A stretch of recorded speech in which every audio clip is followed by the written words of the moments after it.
नमस्कार दोस्तों, मेरा नाम है पायल और स्वागत है आप सबका मेरे चैनल बैंकिंग लाइफ पायल में। दोस्तों, आज मैं आपको अपनी सैलरी स्लिप दिखाऊंगी अक्टूबर की और नवंबर की, जिसका आप लोग काफ़ी समय से इंतज़ार कर रहे थे। और आप लोग जानते ही होंगे कि मैंने 16 अक्टूबर को रिपोर्ट किया था, तो मेरी सैलरी जो आई है वो 16 अक्टूबर से 31 अक्टूबर तक की आई है, अक्टूबर मंथ की। मुझे 7 नवंबर को पता लगा कि मेरी 31 अक्टूबर को सैलरी आ चुकी है। आई थॉट कि नवंबर एंड अक्टूबर की एक साथ आएगी, बट मेरे पास मैसेज नहीं आया था, तो इसी वजह से मुझे लेट पता लगा। सैलरी स्लिप शो करने से पहले मैं एक बात क्लियर कर दूं उन लोगों को जिन्हें ये लगता है कि गवर्नमेंट सेक्टर में काम नहीं है, प्राइवेट सेक्टर के लोग ज़्यादा काम करते हैं। गाइस, फ्री में नहीं मिलती है सैलरी, ठीक है। बहुत काम लेते हैं ये लोग और पूरा निचोड़ देते हैं। एंड अगर कोई क्लर्क छुट्टी पे है तो आपको अपना भी काम करना पड़ता है और उसका भी काम करना पड़ता है, जैसे कि मेरे साथ हुआ है। मैंने अभी तक एक भी छुट्टी नहीं ली, तो मुझे नहीं पता कि मेरा बैकअप अगर कोई होगा तो वो काम करेगा, मतलब कौन करेगा। बट क्लैरिकल नहीं कर सकते, हमें उनका करना पड़ता है, बट वो नहीं कर सकते बिकॉज उनके पास अथॉरिटी नहीं है।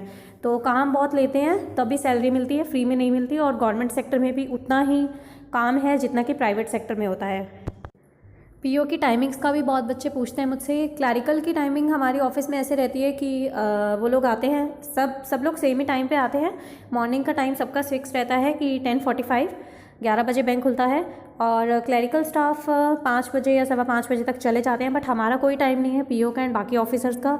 जब तक पूरे बैंक का काम कंप्लीट नहीं हो जाता तब तक हम नहीं जा सकते। तो एस्पिरेंट्स, अब मैं आपके साथ अपनी सैलरी स्लिप डिस्कस करती हूँ कि क्या मिला है मुझे अक्टूबर मंथ का और सैलरी, और नवंबर की क्या मिली है। अक्टूबर मंथ में मुझे 16 अक्टूबर से लेके 31 अक्टूबर तक की मिली सैलरी, जो कि मिली 19,496.11। तो ये नेट अमाउंट है। ग्रोस सैलरी 19,704.11 मिली। और इसमें बेसिक पे भी उतने ही डेज़ की मिली है, 16 अक्टूबर से 31 अक्टूबर की। और इसमें कंपोनेंट्स बता देती हूँ। बेसिक पे के अलावा एचआरए नहीं मिलता, बट मुझे दिया गया, जो कि नेक्स्ट मंथ नवंबर की सैलरी से सेम अमाउंट मेरा डिडक्ट हो गया। बिकॉज क्योंकि हमें रेंट मिलता है अलग से, 6,000 मिलता है मुझे बैंक की तरफ से, जो कि लैंडलॉर्ड के अकाउंट में जाता है डायरेक्टली, मुझे नहीं दिया जाता। इसके अलावा डियरनेस अलाउंस मिलता है, जिसे महंगाई भत्ता कहते हैं। और एनएनपीए डेज़ नहीं है इसमें कुछ अभी। और स्पेशल अलाउंस मिलता है और डीए मिलता है, डियरनेस अलाउंस स्पेशल अलाउंस के ऊपर। उसके अलावा प्रोफेशनल टैक्स है जो हमारा हर मंथ कटता है, 208 रुपीज़। और इसके अलावा एक हमारा वो करता है एनपीएस का, बट अभी उसके लिए मैंने इनरोल नहीं किया, बट उसका अमाउंट भी डिडक्ट होगा। मैं आपको नवंबर की सैलरी एक बार दिखा देती हूँ, उसमें आपको अच्छे से समझ आ जाएगा बिकॉज वो कंप्लीट मंथ की है। तो इसमें प्रॉपर जो बेसिक पे है पीओ की, वो क्या रहती है वो देखते हैं। इसके अलावा अभी आईटीआर भी भरनी पड़ेगी, बट वो 1 साल बाद जब फाइनेंशियल ईयर आएगा, असेसमेंट ईयर, तब देखेंगे कि क्या भरना पड़ता है उसमें, और फिर मैं आपके साथ डिस्कस करूँगी। तो ये है नवंबर की सैलरी। ग्रॉस अमाउंट आया है 45,730 रुपीज़। और डिडक्शंस वगैरह सब कटने के बाद नेट अमाउंट जो बचा वो मिला है मुझे 40,206.15 रुपीज़। तो बेसिक पे जो रहती है वो सबकी सिमिलर ही रहती है, चाहे कोई सिटी में है या रूरल पोस्टिंग हुई है किसी की, 23,700। और डियरनेस अलाउंस भी इतना ही मिलता है बैंक ऑफ इंडिया में, जो कि एम्प्लॉयज़ हैं, पीओ हैं, जिन्होंने ज्वाइन किया है रिसेंटली, 19,386.60। और adjustment for house rent allowance मेरा ये कटा है, जिसकी वजह से मेरी ग्रॉस अमाउंट थोड़ा और कम हो गया। ये क्यों कम हुआ ये मैंने आपको ऑलरेडी भी बताया कि अक्टूबर में मुझे 695.71 रुपीज़ जो मिले हाउस रेंट अलाउंस के, तो ये उसके कटे हैं बिकॉज हमें रेंट मिलता है मैक्सिमम 6,000 रुपीज़। और स्पेशल अलाउंस इतना ही मिलता है, चाहे आपकी सिटी में हो। मेरी एक फ्रेंड है इंदौर में, उनकी जो सैलरी आई है लिटिल बिट मोर आई है। डिफरेंस क्या रहा है, सिर्फ सिटी कंपेंसेटरी अलाउंस। तो अराउंड 870 रुपीज़ उन्हें सिटी कंपेंसेटरी अलाउंस मिलता है। रिमेनिंग सैलरी बिल्कुल कंप्लीट सेम है। डिडक्शंस की बात कर लेते हैं। रेंट रिकवरी का अमाउंट कुछ कटता है हमारा, और प्रोफेशनल टैक्स में ऑलरेडी आपको बता चुकी 208 रुपीज़ कटता है। और ये BSPS स्कीम जो है, इसके लिए मैंने इनरोल नहीं किया, उन्होंने अपनी तरफ से कर दिया। मैंने अपने ऑफिस में पता किया, कुछ लोगों का कटा, कुछ लोगों का नहीं कटा, 3 साल से नहीं कटा है कुछ लोगों का, तो उसको आप विड्रॉ भी कर सकते हैं। BSPS क्या है? Bank of India staff benevolent scheme.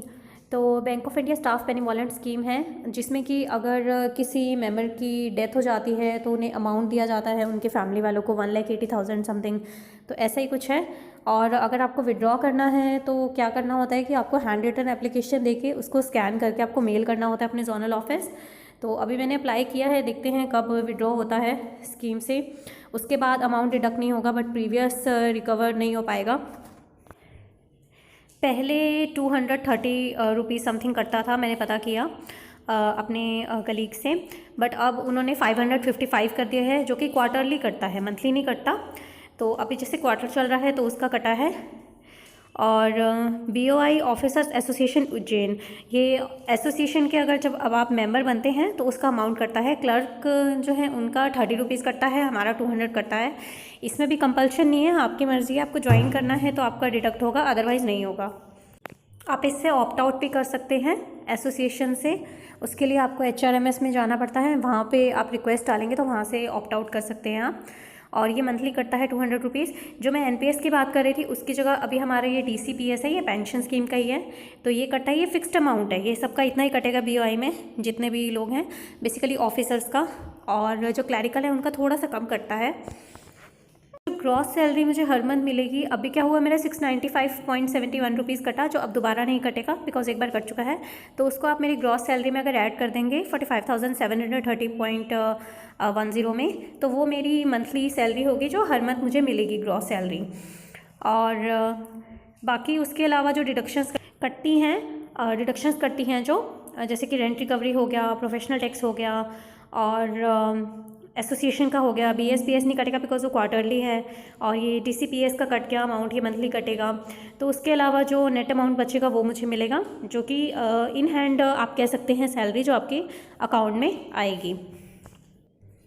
इसके अलावा कुछ क्वार्टरली अलाउंसेस होते हैं जिसके लिए अप्लाई करना पड़ता है हर 3 महीने में एक बार, यानी कि साल में 4 बार। तो उसके लिए आपको अपनी प्रोग्रेस रिपोर्ट होती है, जो परफॉर्मेंस रिपोर्ट, वो भरनी होती है और वो सबमिट करनी होती है।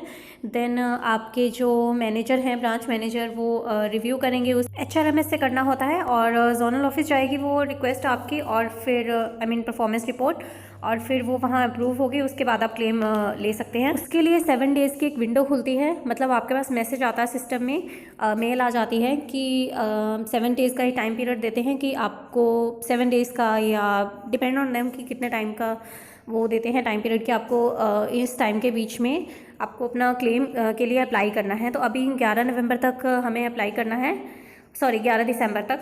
तो अभी मैं, कल लास्ट डे है, अभी मैं अप्लाई करूँगी उसके लिए, तो आपको बता दूंगी बाद में क्या मिलता है क्या नहीं क्वार्टरली अलाउंस में।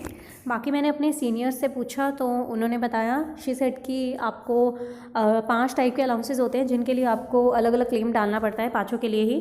तो 5 के लिए डालना पड़ेगा। एक होता है क्लीनिंग अलाउंस, सफाई वगैरह का, उसका मिलता है। एक न्यूज़पेपर का, एक मोबाइल फ़ोन रिचार्ज का, और 4th हो गया आपको पेट्रोल का मिलेगा, और 5th होता है entertainment allowance. Entertainment allowance I think साल में एक बार है वो। टोटल अराउंड 7 to 8,000 में भी मिल जाता है। तो देखते हैं अभी क्या मिलता है उसमें। उसके अलावा जो ग्रॉस सैलरी वो मैंने आपको बता दी। तो ये सैलरी रिलेटेड वीडियो थी मेरी, कि कितनी सैलरी आई अक्टूबर की और नवंबर की एट प्रेजेंट, और क्या क्या अलाउंसेस मिलते हैं। तो अगर आपको ये वीडियो अच्छी लगी हो तो प्लीज़ इसे लाइक कीजिएगा और शेयर कीजिएगा अपने दोस्तों के साथ। मिलते हैं नेक्स्ट वीडियो में। Have a nice day, thanks for watching.